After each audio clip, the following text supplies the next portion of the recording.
Are you a beginner who's interested in online teaching? I'm Jamie, an online teacher and teacher coach, and in this video I'll share 8 things that I wish I'd known before I started online teaching.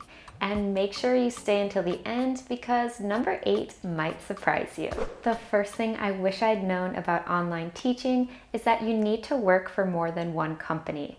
There are a lot of ups and downs, ebbs and flows in the online teaching industry. So that means that if one company has too many teachers or not very many students, then at least you have some other companies that you can rely on. Another reason why you should work for more than one company is because there are a lot of policy changes. Suddenly your pay has been cut or your hours have been cut, and a lot of times they can kind of just do whatever they want. So if you work for more than one company, then you can increase your hours with other companies that are paying more or offering more hours. While you're working for multiple companies, ultimately you should also be working towards freelance teaching. This is the best way to protect yourself from low pay and from not getting the schedule that you want because you will be in charge. Of course, this takes some work, and I do recommend going into freelance teaching once you're already comfortable teaching for companies, but just keep that in mind. The second thing I wish I'd known about online teaching has to do with taxes. And a little disclaimer before we start, this is not financial advice. I'm only speaking from my experience, so please talk to a registered tax agent. When you're online teaching, you're often considered to be an independent contractor or self-employed or a sole trader, and this means that you need to set aside your own money to pay your taxes. The percentage of money that you need to set aside for taxes depends on your country and your personal tax situation. You'll need to consider this percentage when looking at the salaries that are being offered by online companies or when you're pricing your own classes on online teaching marketplaces like Outschool or working as a freelancer. Before we get to my next point, if you need any help getting started teaching online or abroad, then fill out my survey, which is linked down below. I'll email you back and give you some helpful resources. The third thing I wish I'd known about online teaching is that it takes time to be comfortable with the tech side of things. There are going to be times when your internet drops out, your monitor just suddenly doesn't work, your keyboard goes crazy, maybe your headphones die in the middle of class, which has happened to me, and you need to have a plan B. And you also need to be able to switch to your plan B quickly. Some online teaching platforms are going to penalize you if you have tech issues, so just be aware of that. I also recommend practicing with the platform that you're going to be teaching on. If it's Zoom or Classin or LearnCube, know the ins and outs. Know exactly where all of the settings are, all the different configurations, how to lock the whiteboard so the kids aren't scribbling all over it. Practice, practice, practice. Get comfortable with the tech before you start teaching. If you'd like some recommendations for tech equipment that you can use in your online classroom, then I will link a blog post down below that has different ideas for all budgets. The fourth thing that I wish I'd known about online teaching is that your schedule may be all over the place, especially when you're first starting out.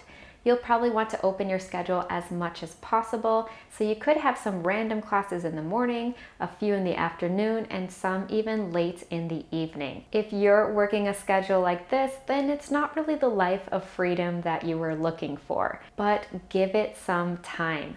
As you find that you have more regular students, you'll be able to predict the times that are going to book. For example, I've been on Outschool for over a year, and I know that my mornings book the best. So I don't plan any classes after 11 a.m. However, when it comes to freelancing, because I'm helping students who are European living in Europe and I'm in Australia, I know that the classes book better in my evenings because that's the morning in Europe. I figured out that those times work best for me, and depending on your time zone, you can figure out which ones work best for you. The fifth thing I wish I'd known about online teaching is that you're going to be competing for your students' attention.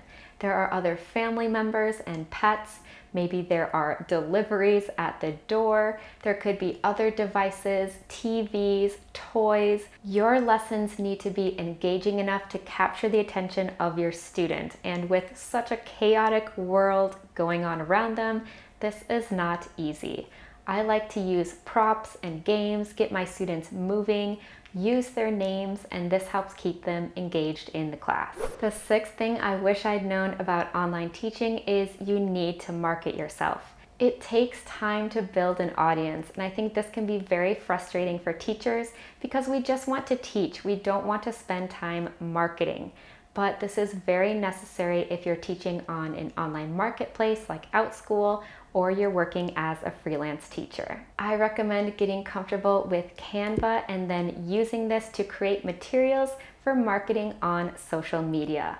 If you'd like to try out the pro version of Canva for free for 30 days, then you can check out my link in the description. When creating your social media and marketing materials, I recommend choosing 2 to 3 colors to represent your brand, as well as a few fonts. This will make it easier for students to find you, remember you, and trust you. The seventh thing I wish I'd known about online teaching is you may need to supplement the curriculum. If you're working for an online company or maybe as a freelance teacher but you purchase a curriculum, sometimes the lessons won't have enough material to fill the whole lesson time.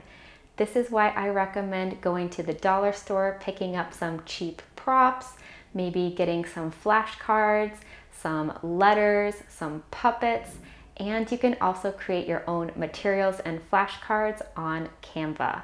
Using these things helps grab your students' attention, especially for young learners, and it does bring a little bit more interest and life into your lessons. The eighth thing I wish I'd known about online teaching is that you may never want to return to the physical classroom. I personally am earning more money than I did working in a physical classroom. I work fewer hours, I spend less time lesson planning, I only teach what I enjoy, and I do have more freedom. Of course, if you're a beginner who's just starting your online teaching journey, this might seem a little bit far away, but I just want to let you know that it is possible. If you are interested in becoming a freelance teacher and want to fast track your process, I do offer one-on-one coaching, or you can watch this video next, which explains how I got started as a freelance teacher, but in a low-cost way. I hope you found this video helpful, and please leave a comment down below if you have any questions about online teaching. You can find me on Instagram at ESLTeacher365, and I'll see you in my next video. Happy teaching!